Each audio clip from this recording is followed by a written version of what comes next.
Hey guys, what is up? This is Matthew Davis, the movie lover here. I just got back home from the theater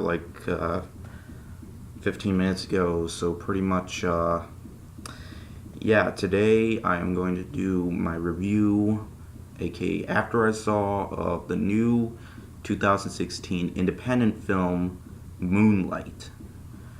Yeah, this weekend I was going to go see Bad Santa 2, but we were trying to check the movie times until we saw Moonlight was playing, and everybody's talking about it. Like, really, it gotten like tons of perfect reviews on Rotten Tomatoes and an 8.7 on IMDb and a 99 on Metacritic, and that's crazy. So I was pretty curious, and this is an all African American cast. So pretty much, yeah. So did I make the right decision not to see Bad Santa 2 and decide to see this film? Let's find out. This is kind of like Boyhood, but instead it involves African American people. I'm not going to say that other word because I don't want to sound racist. So yeah.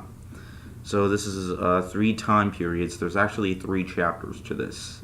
And it's all in one movie. It's not like those types of chapter movies, like you get one movie, then you get another movie. It's not like, yeah.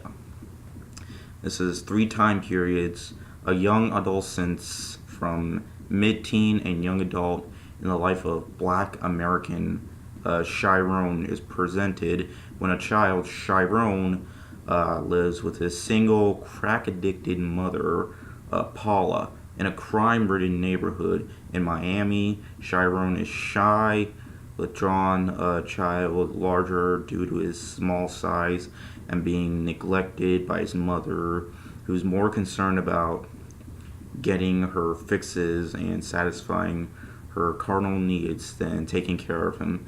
Because of these issues, Chiron is bullied. The slurs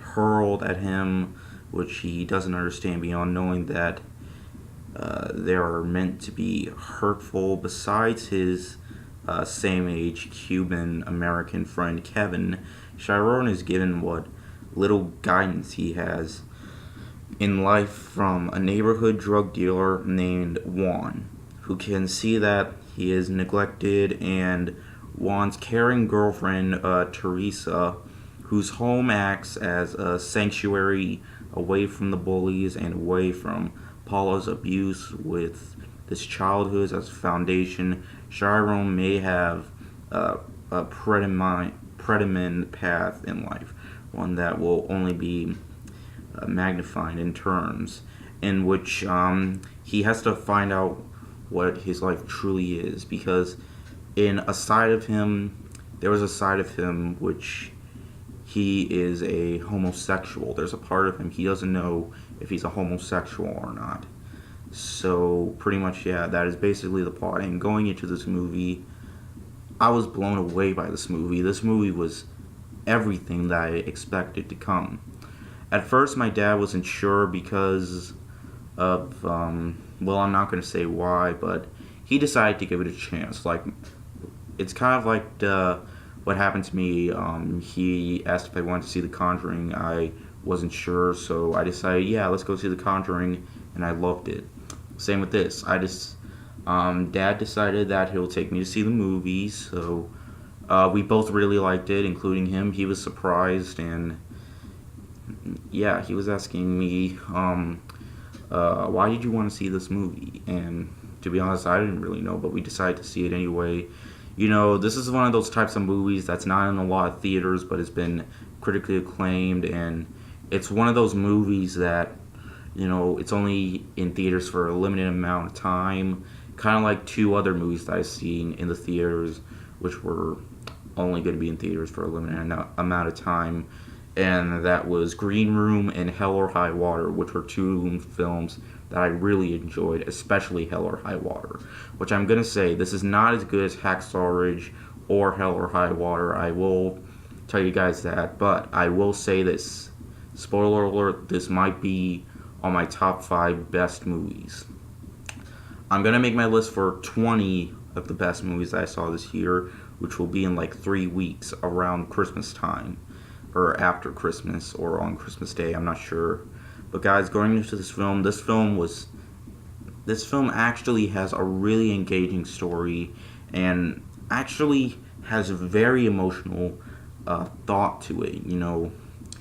It's kind of like an African. I even said this to my dad. It's kind of like an African American version of Boyhood, except it didn't take as long to make as Boyhood. It's not.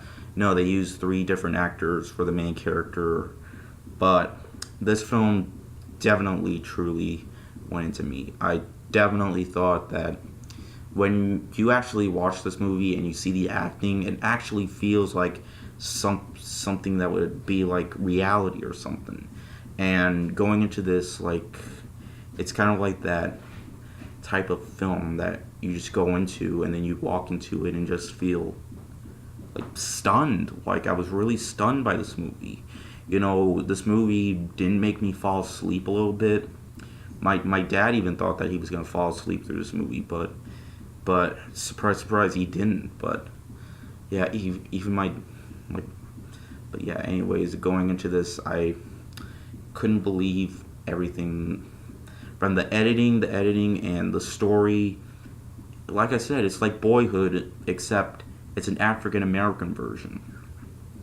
And let me just say, I'm glad that I'm one of the people that have seen this movie before it wasn't in theaters anymore. Because this film came out in October, and I was surprised that it was still playing in theaters. In not all theaters, in some theaters. But I am so glad that I was one of the people to see this in theaters. On opening weekend, it made less than $1 million, it, but I can understand that, because it's not a film that has been released in like a ton of theaters. But yeah. But so far it made like 8 million worldwide, which is pretty disappointing, but hey, that's a lot more money than what Morgan made, you know what I'm saying, guys? But yeah. Guys, let me just say one thing. If this film is still playing in theaters around where you guys live, I highly suggest you check this out. This film blew me away with the incredible acting and storyline, and the fact that it feels something like in reality. And pretty much there's only one sex scene, but it doesn't have any nudity. That's a thing. And that's another thing. It actually didn't have any nudity in it. And, don't expect this film to be like, oh, this is just going to be about a man who thinks that he's gay. No, it's nothing like that. I mean, it's nothing like that, But this film definitely, truly dug right into me. I cannot wait till this film comes out on Blu-ray. I'm definitely going to be getting it. This is arguably one of the best films I've seen this year. I'm going to give it a 5 out of 5. Go check it out, you guys. It was worth my time, and it was worth my dad's money. But yeah, this is truly an amazing film, truly an amazing film. So yeah, if it's still playing at any theater that you guys live by, if it's playing in any theater, well, you know what I said. Go check out this movie. I highly suggest it. I mean, hell, it's already going to be it's already Oscar nominated for some stuff. So yeah, and 2016 isn't even over yet. But anyways, that's all that I have to say, and I will see you guys later. Word out.